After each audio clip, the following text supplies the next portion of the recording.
I'd like to welcome you today to our program, Meet the Newcomer. We interview people who've moved back to our area or moved to our area within the last 3 to 5 years.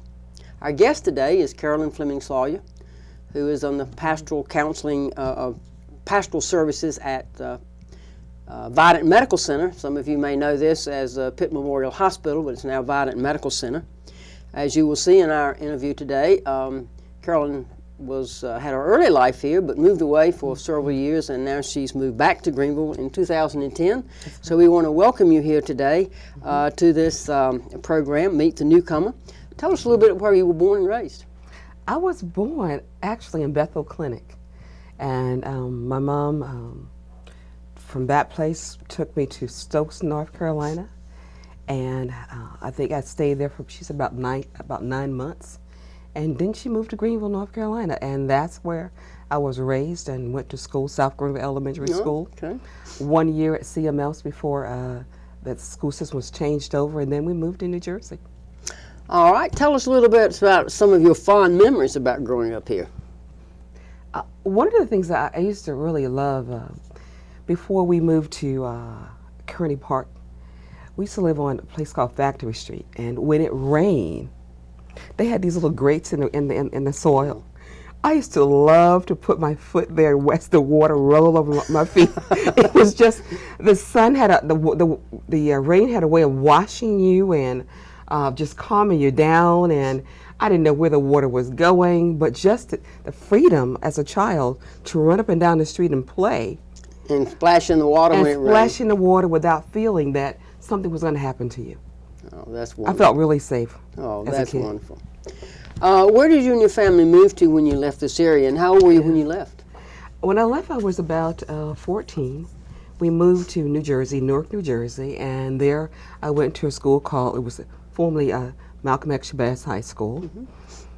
Enter as a ninth grader, had to get acclimated to a whole new system. Unlike the South, it was a little different. And it was kind of tough. It was kind of tough for me as a person coming from the South. Of course, I had my Southern accent. Right. Had to try to blend in with all of that, but it worked very well. One of the things that I think the South taught me was how to be a good student. Okay. And I left here being a good student, and I continued that when I entered school there. What was life, if you want to elaborate a little more, what was life like in New Jersey as a teenager? You moved there as a teenager then. I moved there as a teenager. Lights, tall buildings, snow, and more snow. No. I think the first year we moved there, we had this snowstorm, and I think we had about 12 inches of snow. My word. I've never seen so much snow all my life, but we were able to get used to it. I think we saw the pavement maybe about 3 months after the snow fell. It was just so much there. There were also, the fast pace allow you to get in there, jump in there, and meet people, or you will miss an opportunity.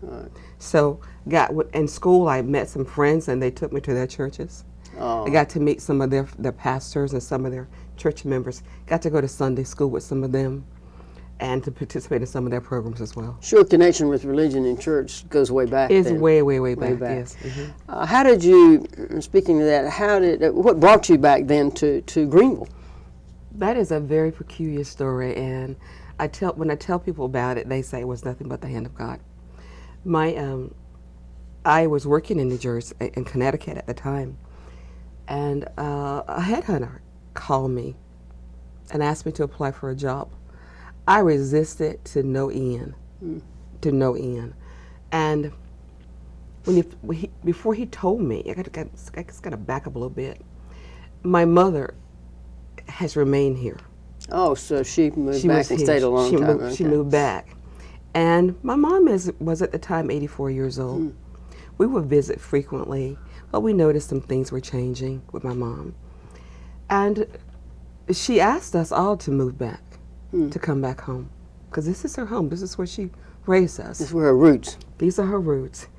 And for one reason or another, me and my sisters and my brother, they were in their professional careers, looking for retirement. But I was the one who was pretty much more apt to do it because of what I do for a living. Mm-hmm. So when she asked me to come back home, it was a thought, but I didn't think it was going to be a reality. So when these recruiters were calling me and asking me to come back. When I asked him where the job was, he said Greenville, North Carolina. I knew. It was meant to be, huh? It was meant to be. It was nothing that I could have orchestrated. And it was almost also, my mom prays a lot, and I felt there was an answer to her prayers. So you're in pastoral services. What got you interested in pastoral services? I've always been, go ahead. I'm going to be honest. I've always been a strange kind of kid. Strange in the sense that the way my mom raised us, we were raised in church. But at that time, we didn't have many female pastors, or women pastors. So the models that I saw were all men. I never thought of being a pastor. I wanted to be an attorney. But I made a bargain with God. I said, if I get to be an attorney, I'll do anything else you want me to do. Okay. And it sort of had, happened that way. But I've always been surrounded by, I think, people of faith. By people of faith, by God, in my experience of God's love. I've always participated in Sunday school. It was, as a kid, it was at Cornerstone Baptist Church. As a kid, when they were on railroad. Down by the railroad. It was on 14th Street. Exactly, when they were down by there. And my teachers were Sunday school teachers. So they've just always been there. So you had a very positive religious experience. Very positive, Okay. very, very positive. You talked about your attorney. You were attorney first. Where did you go to school for your... I went to Seton Hall Law School in Connecticut. That was a dream for me. I was raised on Perry Mason. Okay, so it was exciting to see Perry Mason. I loved it. I just loved it, even though law has nothing to do with that. It never happens that way. Right. But I was raised in that. I was wondering, what would it be like to be an attorney? So that was my dream as a kid, as I was growing up. And I was able to do that, to make that reality, that dream become a reality. And so it was the answer to a prayer. So did you actually practice law before you... Okay. And then I did. At what point? Go ahead and talk a little bit about that. I did some of my work was, I did a lot of contract law. I worked with a lot of churches, doing bid specs and how to plan, how to build. Did a lot of family law issues and matters. My religious experience, my faith experience, sort of trickles into the work that I even did there, because it was always about not the punishment aspect, but helping folks to become rehabilitated. All the things I would have worked on were helping folks to do better rather than worse. Then you left law and took another career turn, or shall we, career turn, I think, and also this requires you to get some different kind of education. What kind of education did you get to prepare you for this position? I think you said your experience in law was a good experience in the pastoral ministry, but after you left law, you got some more education to move into the pastoral services. I went to school. I went to Yale Divinity School in Connecticut, and that was a 3-year period of study. And that was pretty much for ministry. Did some internships. The most significant one that has prepared me here is something called Clinical Pastoral Education. It's short for CPE. What it is when you go to seminary, you learn about the Bible and the theory, but when you do CPE, it's experiential learning, which means you practice. It's like a practicum of sorts that you get a chance to put all that stuff you learned in seminary to work while working with people. It's a very intimate setting. It requires you to, oh my goodness, all the things you thought you knew, you relearn them in different ways. And a lot of it is about self-awareness, about being able to reflect as a pastor. It's about being able to be in that difficult place with folks. And their difficult moments. And that without your becoming about you. Oh, okay. It's all about them, helping them to empower them to find those resources for themselves. So this was as a part of your education at Yale Divinity School, you had a 3 months internship, I guess, in this experience. That's a part of the requirement for their degree there. And that's how you really got interested in the pastoral ministry or the chaplain services that hospitals have. My denomination, too, required me to have that kind of experience. That kind of training. exposure. Okay. Did you go immediately from, after you graduated from Yale, divinity school, did you go immediately into the working with hospitals? I did. Oh, okay. I did. So Immediately from there. immediately. I want to remind the members we're meeting the newcomers to our community, and today our guest is Carolyn Fleming-Sawyerr, who is with Vidant Medical Center.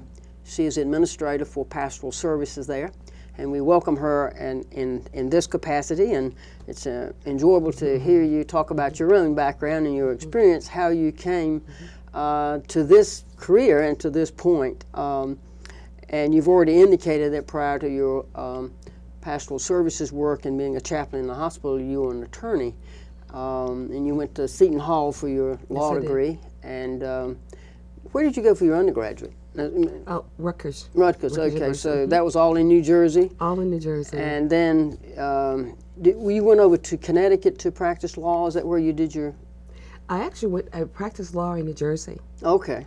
And then I went to Connecticut to go to divinity school. Oh, I see. Once you made the determination that Yes. you wanted to Right. to go into some sort of pastoral services, you went to Yale Divinity School. Yes. Okay.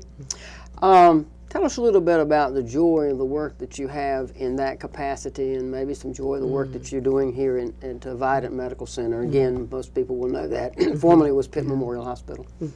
I think God that I meet people well. I think this work requires that you be able to walk into any kind of space and not know a person and make them feel comfortable or welcome.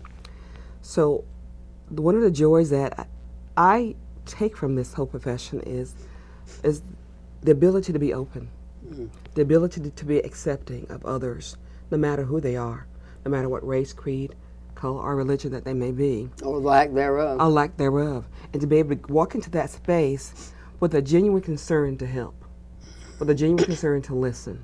And that's what chaplaincy is about, listening and helping folk through difficult times. I always tell people when I'm doing employee orientation that the only time people want to be in the hospital is when they're going to give birth to a baby, in most instances. Other than that, it's a very, very difficult place to be. It's a strange place to be. It's a place where you lose many of your ability to walk around, your privacy.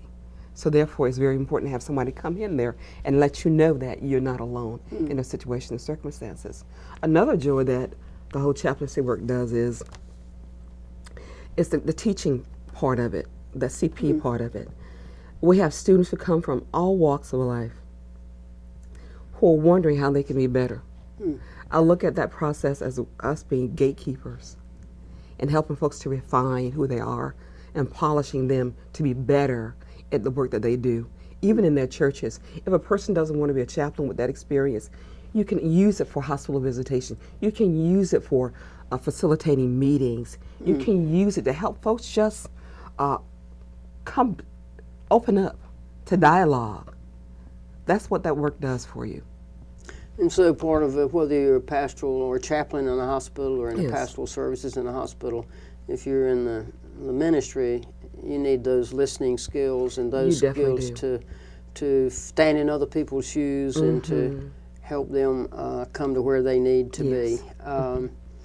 I think you've already. So when you left Yale, did you come directly here? No, I didn't. When I left Yale, I went to. That's when the work began at Hartford Hospital. Oh, okay. I started off as the student. As most people, when you become a CP student, it is a long journey.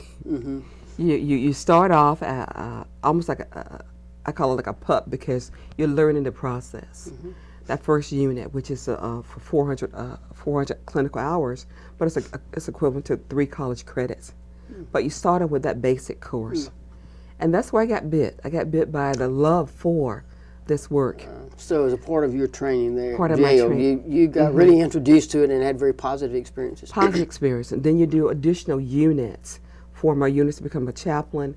And then it's something called supervisor education. And that's an intense study. It can go in from 2.5 to 3 years or 4 years completing those processes. It's equivalent to like a doctorate. You got to write papers, you've got to present those papers, you've got to meet committees, and you can either fail or pass those committees. Right. And once you've completed the whole coursework that they have, the different competencies, you pass them, you become either a associate supervisor, then you become a SES student, then you move on up to become a full supervisor, depending upon how quickly you pass and write your papers and do well with that study. While I was at Harvard, I went to Harvard. That's the Harvard Hospital. Yes, when I entered Harvard Hospital just after 9/11. Oh, okay. So there was a lot of a transition in there, a lot of things going on. So it was a very good time to be there because there were a lot, folks are not quite sure what was going to happen. So when I got there as a student, I joined another group of students that were already in existence and became a part of that peer group, that residency group, which is for 1 full year. Finished those course of studies, and then as I finished all my training, I had a wonderful opportunity. I mean, it doesn't happen to everybody, but the supervisor who was currently there left. And I was given an opportunity very early on to become more than a student. That was something called a director of training. Okay. And that means I would develop all the curriculum for the students coming in the program and also write some of the standards and specifications. I got an opportunity to be that. And from there on, when this person retired, got an opportunity to become the director of the Pastoral Services Department there. Okay. So that was also like God's work, moving me in different positions to just be placed where I'm supposed to go. The two things that you like doing best are those kind of things that a chaplain does as you work with the patients, but it sounds like you also really enjoy being the teacher. I do. And in your capacity at Biden, you are both a teacher and provide chaplain services. I would assume and imagine that in those two roles you've had some interesting stories and experiences and very human stories. I don't know if you want to share one or two of those with us or not, but that's you work so much with people. Those human stories are so powerful. One of the stories that I cherish and I carry with me that has really helped impact who I am as a chaplain and as a minister. I learned so much from that story. My first CP unit, I was on call. CP means clinical pastoral education. Pastoral, okay. We do on call throughout the hospital. Like, all of a sudden, you're in this program.